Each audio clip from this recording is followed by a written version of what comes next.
സ്വന്തം ഓഫീസ് ലഹരിക്കടത്ത് സംഘത്തിന്റെ കേന്ദ്രമായി മാറിയതെങ്ങനെ മുഖ്യമന്ത്രി വ്യക്തമാക്കണമെന്ന് എം.വി. ഗോവിന്ദൻ. ലഹരിക്കേസിൽ പിടിയിലായത് മുഖ്യമന്ത്രിയുടെ സോഷ്യൽ മീഡിയ കോർഡിനേറ്ററാണെന്ന് CPM സംസ്ഥാന സെക്രട്ടറി എം.വി. ഗോവിന്ദൻ.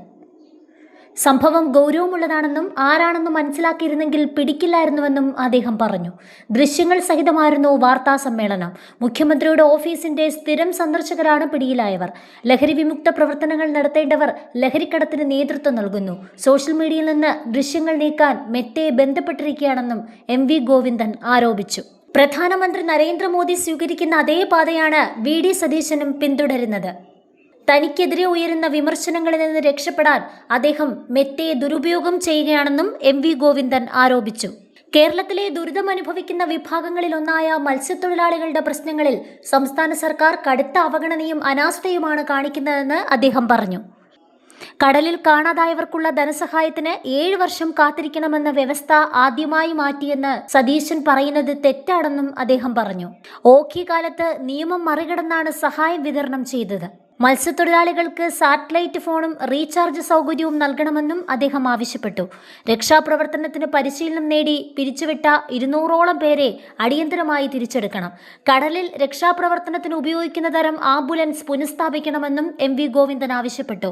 ചെറുപുഴയിൽ രാജേഷിന്റെ മരണത്തിൽ സ്വന്തം റിസ്കിലായിരിക്കണം രക്ഷാപ്രവർത്തനമെന്ന് ഒരു മന്ത്രി പറയുമോ എന്നും അദ്ദേഹം ചോദിച്ചു.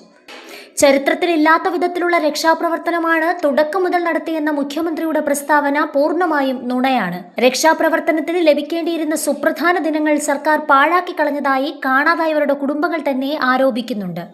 തിരച്ചിലിനായി കേന്ദ്രസേനയുടെ സേവനം ആദ്യഘട്ടത്തിൽ തന്നെ ലഭ്യമാക്കാനുള്ള നടപടികൾ സ്വീകരിക്കാൻ സർക്കാർ തയ്യാറായില്ലെന്നും എം.വി. ഗോവിന്ദൻ വ്യക്തമാക്കി. കേന്ദ്രത്തിൽ നിന്ന് സഹായം ലഭിക്കുന്നതിനായി ഒരു മന്ത്രി BJP സംസ്ഥാന പ്രസിഡന്റിന്റെ സഹായം തേടിയതായി BJP അധ്യക്ഷൻ തന്നെ പരസ്യമായി വ്യക്തമാക്കിയിട്ടുണ്ട്.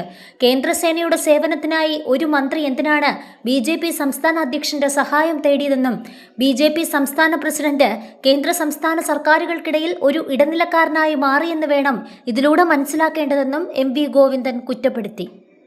ജീവനക്കാരുടെ അന്യായമായ സ്ഥലമാറ്റങ്ങൾ മരണങ്ങൾക്കും ആത്മഹത്യകൾക്കും കാരണമാകുന്നു.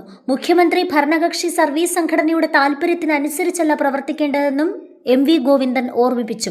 ക്ഷേമ പെൻഷൻ അവകാശമല്ല സഹായമാണെന്നാണ് സർക്കാർ കോടതിയിൽ പറഞ്ഞിരിക്കുന്നത്. ഔദാര്യമെന്ന് സാരം. എന്നാൽ ക്ഷേമ പെൻഷൻ ഔദാര്യം കൊടുക്കലല്ല. ഗവൺമെന്റിന്റെ വർഗ നിലപാട് എന്താണെന്ന് വ്യക്തമാക്കിയിരിക്കുകയാണ്. പാവപ്പെട്ടവർക്ക് വേണ്ടിയല്ല, കോർപ്പറേറ്റുകൾക്ക് വേണ്ടിയാണ് ഭരണം നടത്തുന്നത്. ഇതിനെതിരായി ശക്തമായ നിലയിലുള്ള പ്രക്ഷോഭം ഉണ്ടാകുമെന്നും എം.വി. ഗോവിന്ദൻ മുന്നറിയിപ്പ് നൽകി.